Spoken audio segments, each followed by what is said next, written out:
It is now 4:30 and I am standing in front of Trump Tower, New York City. Earlier today, U.S. Attorney General Jeff Sessions announced that the Trump administration would be rescinding the DACA, or the DACA program. DACA, known as the Deferred for Childhood Arrivals program, was initiated back in 2012 under the Obama administration, and it granted protection to young unauthorized immigrants from deportation. Today they announced that they are going to suspend DACA in a 6-month period, and I think it's a heartless decision. Right now it's a call to action, and we need to be out here defending the dreamers and showing a strong opposition to what the Trump administration just did with the DACA recipients. Well, I mean, it leaves us at a state of insecurity, instability. 6 months is not enough for starters to decide on what exactly to do, come to a decision. We don't know what how the outlook, is going to be. Dreamers are not criminals. They're here, contributing to society, working, paying taxes. But yes, I hope, it all works out and they come up with something. I do believe it's important to really stick to the statistics when it comes to the recipients of DACA. At this point in time, 100% of DACA recipients have no criminal record. They pay $500 every 2 years in order to renew their citizenship. That's $800 million that we receive from DACA recipients in 1 year's time. And that is all legal. They abide by exactly the rules that are set for them, and I see no reason to need to repeal that. Supposedly members of Congress have been urging President Trump not to get rid of DACA, so now it's their chance to show proof, do your job, defend the people that elected you into office, show that you care. Yeah, I think now is really just the time to stand up. Anyone who has anything to say, right now is your moment. These people are human beings, which nobody seems to get. I mean, they look at Texas and Houston and say, oh, these human beings. So are all these immigrants who've lived here for many years, who have the same aspirations that we all have a family, have a job, have an education, have a home, some sense of security. This is the only home they've known. So that's why I'm here. Now, under this new policy, the Department of Homeland Security will stop accepting applications for the program that are dated past September 5th. And Congress now has 6 months to pass a bill that will either protect the program or the over 800,000 people who are protected under the DACA program. Now, I had arrived a little late to the tower, but earlier a larger protest was in progress where, last I checked, 31 people were arrested. And now I'm headed to Foley Square, where the organizers of the previous protest have organized another one.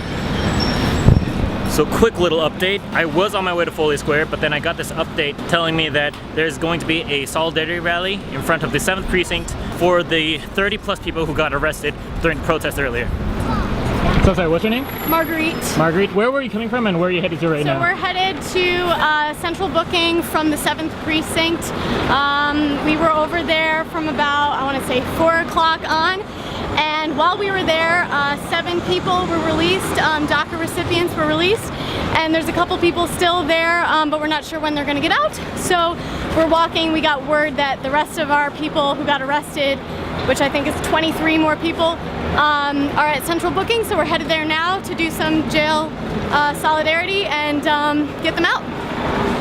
I guess, why are you guys doing this? Why is it important to go to not just a protest but solidarity for the this people one? Yeah. Oh, well, that's exactly it. Right now it's not happening to us, but it's happening to someone. And an injustice to one is an injustice to all. So, I'm out of work, you're out of work, but there are people who are under attack today. And so, it's our job as Americans and as just humans, I think, to show up for those people who are being oppressed right now. This stuff is going to be most effective when there's momentum behind it, and any sympathetic party, I think, kind of has an obligation to show up and show their support, and however they know how to do it. And a big part of that is just being a body. Yeah, right now today there was 9 people arrested in front of Trump Tower. I think 7 of whom were undocumented, and right now they're putting themselves the furthest forward, but as 2 young tech-working white guys in New York, we have a lot more privilege and we have a lot less to lose, I think. Yeah. And so if they can do that, if they can sit down in the front of the street, in front of this edifice to sort of the most oppressive center of American power right now, which is Donald Trump, then we should be able to come out and put ourselves forward as much as possible to stay in solidarity with them. Yes. And to stand as much as possible in ways that we can divert that attention. So it isn't their community who is hurt. It's as much as possible we can use our privilege to put that ahead of the the oppressive forces, the state forces that are going to be attacking them, and make sure that we use what we have to offer. Otherwise, my name is Dorian, and I am a proud immigrant of New York. I am one of 6 kids. I come from a mixed status family. Mr. Trump, do you understand what that means? That means the day of tomorrow, if I was to be deported, my siblings would be alone. Is that what you want to do?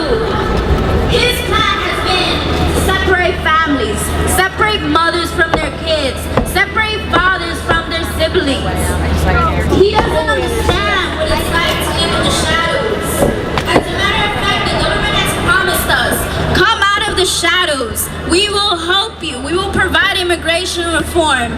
They have yet to do that.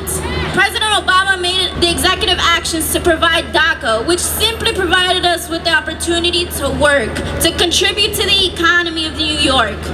But as of today, we have received some very disappointing news, as you can all tell, and we no longer have DACA. It is very sad and disappointing to know that our administration has let us down day after day after day. It preaches to be a nation of immigrants, and yet we are here, yet to hear that we have any immigration reform. Mr. President, I am an immigrant. I am a senior in college. I am a daughter. I am a niece. I am not a criminal. I have done everything right.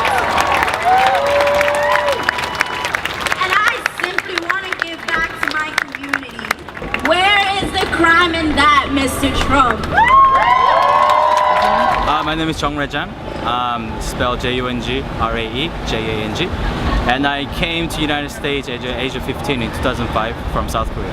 And so what does today mean to you? Very sad and disheartening day because we heard the announcement that the DACA program is rescinded, and now we have to rely on Congress to actually pass any kind of meaningful immigration measure. So it's a sad day. Yeah. Where is home for you? For now it's United States because I've been living here for 12 years now. So this is where my family's at, this is where my friends are at. So this is my home right now. So if DACA does get repealed within 6 months by Congress, where would you go? Probably here. We're here to stay, right? So if this is my home, where else would I go? And I really haven't thought this through yet, honestly, because this news came in this very sudden manner. So I don't know, but most likely gonna be here. In this country, you're one of 800,000 people who benefit from this program and are protected from deportation. That's right. Why is it such a big deal, this program that exists for these people? Because for many of us, it means having the opportunity that we never thought that we could have. For example, it's because of DACA that I could get in situation. It's because of DACA that I could work a job where I can pay for my school as well.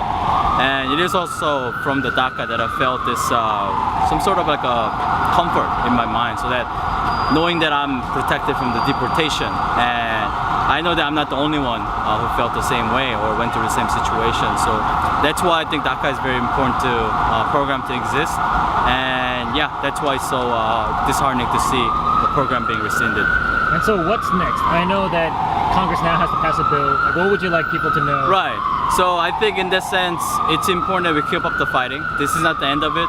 There is a 6 months deadline, so-called, it's given to the Congress. So I think what ordinary people can do is that you can always join us in the actions like this. We just had a big rally here, and this is not going to be the only time they have a rally. We're going to have a constantly rallying and visiting politicians, our representatives, to push for some kind of meaningful legislative way to save all these people. Not only DACA person, but as someone who's undocumented like my mom as well, 11 million people that are here. And you can also call your representatives, congressmen, send a letter to them saying that you support DACA. You know, you have a family member, friends, or co-workers who are in a similar situation as me, and you know, you need the protections like this definitely. So, you know, it's time for people like us, people like you, to act, to really fix this issue and really come up with a solution that will help the families and friends together. Awesome. Yeah.